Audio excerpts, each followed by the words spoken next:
اعوذ باللہ من الشیطان الرجیم بسم اللہ الرحمن الرحیم اللہم صلی علی سیدنا مولانا محمد وعلی آلہ وصحبہ وبارک وسلم۔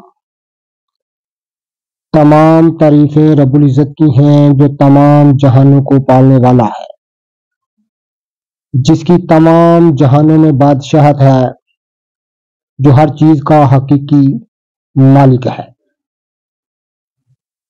جو تمام قسم کی نباتات کو پیدا فرمانے والا ہے اور ان کو مختلف قسم کی بو و رنگ دینے والا ہے اور مختلف ان میں افعال و خواص رکھنے والا ہے۔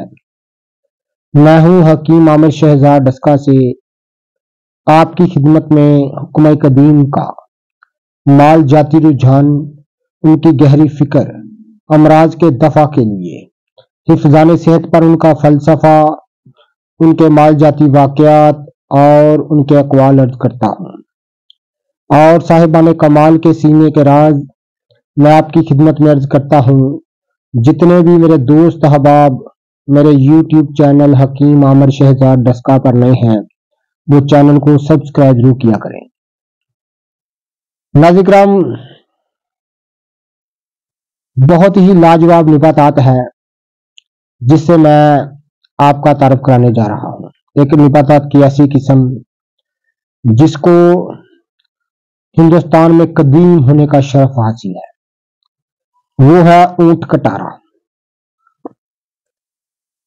ناظرین کرام، عربی میں اس کو اشوک الجمل، فارسی میں شترخار، گجراتی میں اس کو انکنٹو، سندھی میں اس کو کانڈیری وڈی، ہندی میں اس کو ات کٹ نکا کہتے ہیں۔ ناظرین کرام، افعال و خواص میں مقوی مدہ، محلل ارام، باردہ، مدر بول، مقوی با، دافع بخار، دافع نقرس ہے۔ مزاج میں گرم و خشک، درجہ سوم، بعض کے نزدیک درجہ دوم اس کو بتایا جاتا ہے۔ اونٹ کٹارا کے تخم و پتے، جڑ کا چھلکا عموماً استعمال ہوتا ہے بطور دوا۔ تخم بو کی کمی دور کرنے کے علاوہ بدہضمی، یرقان، بس، صفراوی مادوں اور یورک ایسڈ کو پیشاب و پخانے کے ذریعے نکال دیتا ہے۔ جڑ کا چھلکا ضعف میں کافی استعمال کیا جاتا ہے۔ جڑ کا چھلکا بطور جوشاندہ، بخار، سنگ گردہ، تکتیر البول یعنی کثرت پیشاب اور مصفہ خون اور پیاس کی شدت کو کم کرتا ہے۔ اس کی جڑ پان کی جڑ کے ساتھ کھانسی میں نہایت مفید مانتے ہیں۔ اس کی جڑ اور سن کو باریک پیس کر سر پر لیپ کرنا درد سر بارد میں نہایت مفید ہے۔ اس کی جڑ سن کو باریک پیس کر شہد میں ملا کر قضیب پر لیپ کرنے سے شہوت زیادہ آتی ہے اور سختی بڑھ جاتی ہے۔ اس کے پتے کے رس کو شہد کے ہمراہ دینا کھانسی اور دمہ کو دونوں کو مفید ہے۔ ناظرین کرام، ایک لاجواب نباتات کی قسم ہے جو میں آپ کی خدمت میں اس کا تعارف کرا رہا ہوں۔ اونٹ کٹارا تقویہ معدہ کے لیے اس کی جڑ سرکے میں بطور اچار استعمال کی جاتی ہے۔ یہ قدیم جو اس کا استعمال ہے میں آپ کی خدمت میں عرض کر رہا ہوں۔ ناظرین کرام، نفع خاص اس کا ہاضم، مشتہی اور با اس کو مانتے ہیں۔ یہ پاک و ہند کی مشہور نباتات ہے اور بکثرت سڑکوں کے کنارے، فصلوں کے کنارے، کھیتوں کھلیان کے کنارے، بنجر زمینوں میں بکثرت دیکھنے میں آتی ہے۔ یہ ہماری سرزمین پر پاکستان میں بکثرت دیکھنے میں آتی ہے اور 3 طرح کا اس کا پھول دیکھنے کو ملتا ہے۔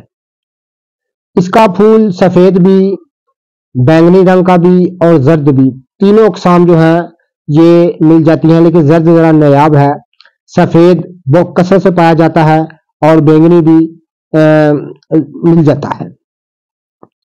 ناظرین بہت سارے حکماء حضرات جو ہیں اس بوٹی کو ستیہ ناسی کی فیملی سے مانتے ہیں، تو کچھ اس کو برم ڈنڈی کی فیملی سے مانتے ہیں۔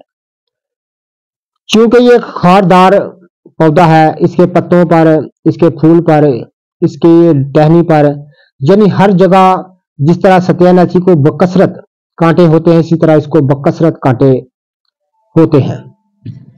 تو بہت سارے حضرات جو ہیں اس کو جو ہے وہ بہت ساری تو اس کو کثرت کانٹے ہوتے ہیں اس بوٹی کو۔ یہ نباتات کی ایک اہم قسم ہے جسے اونٹ کٹارا اس لیے اس کو کہتے ہیں کہ اس کو اونٹ جو ہے بڑی رغبت کے ساتھ کھاتے ہیں، اور اس لیے اس کو اس کا نام اونٹ کٹارا جو ہے وہ پڑ گیا۔ میری دہانت کے مطابق، میری جو پریکٹیکل تجربہ ہے، اپنا تجربہ ہے، اس کے مطابق اس کی جڑ جو ہے اس کو اگر سائے میں خشک کر لیا جائے اور اس کے برابر وزن اکرکرا شامل کر دیا جائے، یہ صفوف روزانہ 1 ماشا سے 1.5 ماشا دودھ کے ساتھ کھانے سے کافی زیادہ جو ہے وہ طاقت بڑھ جاتی ہے۔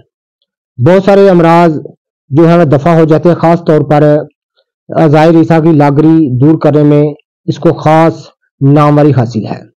کئی ہندی اتباع اس کے گن گاتے ہیں، کئی سنیاسی سادھو اس بوٹی کے قائل ہیں، اور یہ ہندوستان کی قدیم ترین بوٹی ہونے کا بھی اس کو شرف حاصل ہے۔ یہ تمام تعریفیں اللہ کے لیے ہیں جو اس طرح کی چیزوں کو پیدا فرمانے والا ہے۔ یہ رب العزت کے زمین پر بکھیرے ہوئے خزانے ہیں جو ہمیں ہر جگہ دیکھنے کو ملتے ہیں، لیکن ہمارے پاس ان کی چابی نہیں ہے۔ ہمارے پاس چونکہ ان کا علم نہیں ہے، ہم ان کو جانتے نہیں، پہچانتے نہیں ہیں، ہمارے پاس ان کو دیکھنے کا، اب ان کے متعلق سوچنے کا وقت نہیں ہے۔ تو ناظرین کرام، زمانے کی جدت کے دھوکے میں آ کر ہم ان تمام چیزوں کو جو ہے وہ بھول گئے ہیں، ہم ان کی طرف دھیان نہیں کرتے۔ آج ہم اس موڑ پر کھڑے ہیں کہ بہت سارے امراض میں ہم 2-4 ہیں۔ ناظرین کرام، یہ جڑی بوٹیاں اس قدر مفید ترین علاج معالجہ تھا ان جڑی بوٹیوں سے کہ جس کی مثال نہیں ملتی۔ ہمارے آباء و اجداد انہی جڑی بوٹیوں سے علاج کیا کرتے تھے، تو قدیم دور کے حکماء حضرات انہی جڑی بوٹیوں کو استعمال کیا کرتے تھے، صحتیں بہت اچھا ہوا کرتی تھی۔ آج ہم بری طرح جو ہماری صحتیں متاثر ہیں، زمانے کی جدت کو دھوکے میں آ کر ہم ان تمام چیزوں کو استعمال کرنا ترک کر دیا۔ ہم یہ سوچتے ہیں کہ ان میں فعال و خواص ہیں کہ نہیں ہیں، لیکن آپ اس بات کو کبھی، ہم لوگ جو ہیں اس بات کو کبھی ترجیح نہیں دیتے کہ ان کو پیدا جو رب العزت نے کیا ہے تو کسی مقصد کے لیے پیدا کیا ہے۔ کوئی چیز میں کمی نہیں قدرت کے کارخانے میں۔ اور خاص ایک بات میں آپ کو بتا دوں کہ جب رب العزت نے ان چیزوں کو پیدا فرمایا ہے تو اپنی شان کے مطابق پیدا فرمایا ہے۔ یہ خاص بات یاد رکھیے گا کہ رب العزت نے تمام نباتات کو جو پیدا فرمایا ہے تو اپنی شان کے مطابق پیدا فرمایا ہے، کسی چیز میں بھی رب العزت نے کمی نہیں چھوڑی۔ لیکن بات یہ ہے کہ ہمارے پاس علم نہیں ہے، ہم ان چیزوں کو جانتے نہیں، پہچاننا چھوڑ دیا ہے، ان کو جاننا پہچاننا چھوڑ دیا اور ہم ان کو بھولتے گئے۔ اب یہ حالم ہے کہ ہماری نئی نسلیں، تو کیا ہمارے بہت سارے اتباع حضرات بھی ان چیزوں کو نہیں جانتے، تو ان جڑی بوٹیوں کو متعلق نہیں جانتے۔ تو ناظرین، یہ اونٹ کٹارا ہے، اونٹ کٹارے کی صحیح شکل و صورت میں نے آپ کو دکھائی ہے، اس کے مختصر سے فائدے بھی میں نے آپ کی خدمت میں عرض کیے ہیں۔ یہ میری کوشش ہے کہ پھر وہ دور آئے کہ ہمارے لوگ، ہم سب ان چیزوں کو اپنی ثقافت کے ساتھ جوڑ سکیں، ان چیزوں سے اپنا علاج معالجے کو ترجیح دیں، اور ہماری نئی نسلیں ان چیزوں کو رب العزت کے جو زمین پر بکھیرے ہوئے خزانے ہیں ان کو پہچان سکیں، ان کے متعلق جان سکیں اور ان کے متعلق علم حاصل کریں۔ تو ناظرین کرام، چونکہ ہمارے پاس علم نہیں ہے ان چیزوں کا، تو ہم ان چیزوں کو نکما فضول خیال کرتے ہیں، تو یہ ایک ہماری کھلی جہالت ہے۔ اللہ تعالی ہم سب کو اپنے حفظ و ایمان میں رکھے اور ان چیزوں کو سمجھنے کی توفیق عطا فرمائے۔ اللہ آمین ثم آمین۔